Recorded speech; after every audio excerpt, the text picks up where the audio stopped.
Okay, so I have with me here Ernest Becker's Escape from Evil. And I guess what I want to do here is this will be the last book in the Ernest Becker series that we'll be talking about in the reading group.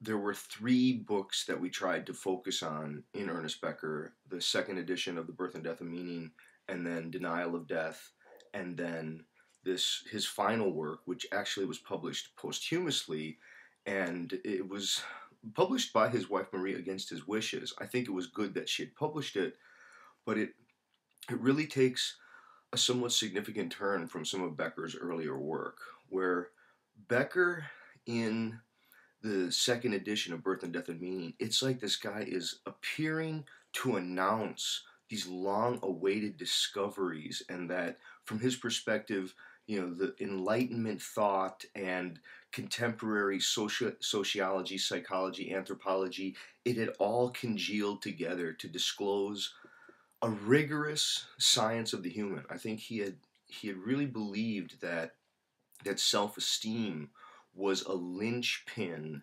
for both cultural form and for personality type, and that what we mean by sort of social structure and psychological structure could be sort of put on a nodal point, and that nodal point would be something like the need for self-worth and the continued need to have that self-worth maintained, or action becomes bogged down. It almost as if action is impossible with an organism who is symbolically mediating its relationship unless it has a continued stream of self-worth sort of confirmed back to it.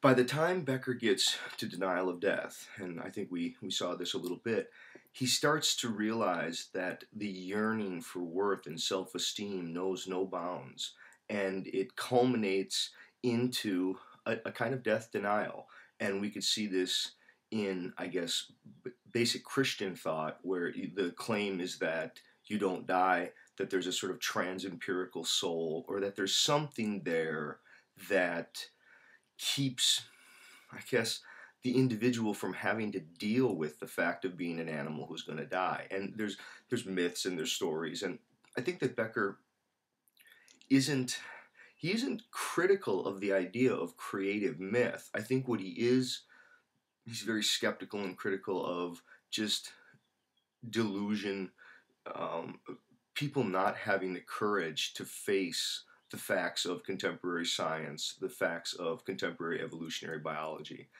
And so I think part of what Becker's project is happening as he's moving from the second edition of Birth and Death and Meaning to Denial of Death, and now into Escape from Evil. I mean, he describes it as a kind of a sobering. What's really interesting, though, from my own perspective, and this is what we're going to start to talk about this book here a little bit more, is that even though Becker's trajectory is sort of to follow the path from self-esteem to death denial, and then ultimately into what he calls the creation of evil, which is the desire to get rid of all evil, evil meaning death, and then people bring about hell on earth, right? I mean, it's sort of like we create a hell for ourselves by our inability to accept and learn how to manage our own limitations, our vulnerability, and our ultimate finitude. But I think part of what's fascinating is that as he's watching this trajectory, he's doing it temporally as a sort of archaeology. And so this book, even though it's his last book, it's the book where he goes back to the most ancient of origins. And he begins with the problem of primitive societies and quotes, the primitive, most ancient worldviews. And he starts to realize that what he was first identifying as the need for self-worth is actually something that's much larger. There seems to be a larger phenomena, and that phenomenon is, it's like a twin need to be heroic on one sense, but then to tuck oneself into the larger natural order or the social order so that one doesn't stand out too much. And again, Becker talks about what he calls ritual as practical techniques. And when he's starting to talk about ritual, he's really trying to address some of these means by which, I guess by which humans are able to accomplish this twin gesture, this kind of heroism expiation that ritual practices make possible. Now, ritual, I think one of the key things to understand about ritual is that ritual does not mean routine. I think many people, when they hear the word ritual, they think, oh, yes, my morning ritual, my morning routine. No, no, no. When ritual is used, this goes back to the Durkheimian tradition. Now, Durkheim was a sociologist, and in his book on religious forms, I think it's on his religious forms book, he talks about positive ritual and negative ritual. Basically, ritual refer to all of those ways that we sanctify the worth and value to some object of ultimate value or its stand-in. And there's really two kinds of forms of ritual, positive ritual and negative ritual. If you want to think about ritual, I think, and maybe ritual will be a good thing. Maybe I got a couple of minutes yet here. I'll see if I can talk about ritual to maybe set up, because the first two chapters and so much of this early work here on Becker really is about ritual. See, the two forms, positive and negative, are when you feel that you want to venerate and give this sense of worth and value to another, to let them know that you revere them or you respect them or you honor them. You engage in various forms, shows of worth and value, and these would be positive ritual. Negative ritual is sort of when you fear that you would be a contaminant or the other would be a contaminant, and you try to separate off those who would be a foul relation or who wouldn't be able to give a proper show of respect or homage, something like this.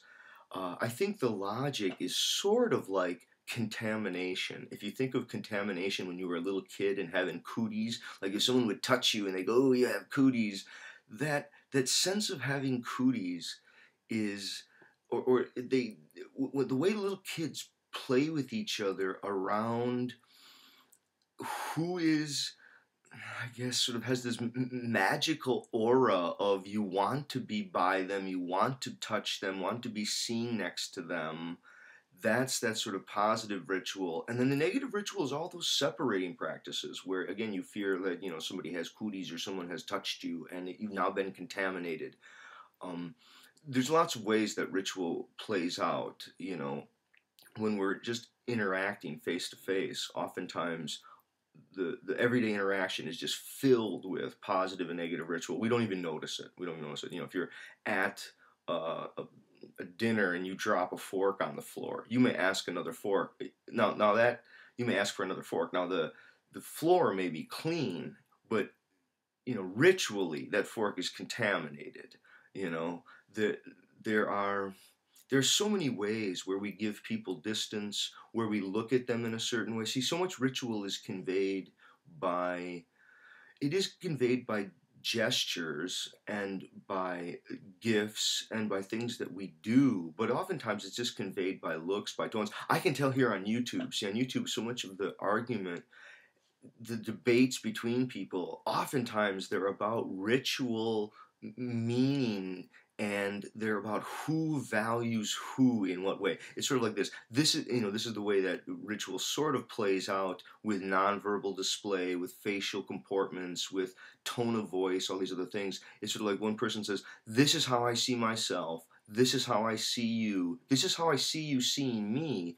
And there's all these dynamics are going on, and it's a conveying and managing of worth and value. Now, in Escape from Evil, and I hope that people please go check this book out. It's absolutely it's a mind-blowing book. It's coming off of his Pulitzer Prize winning Denial of Death.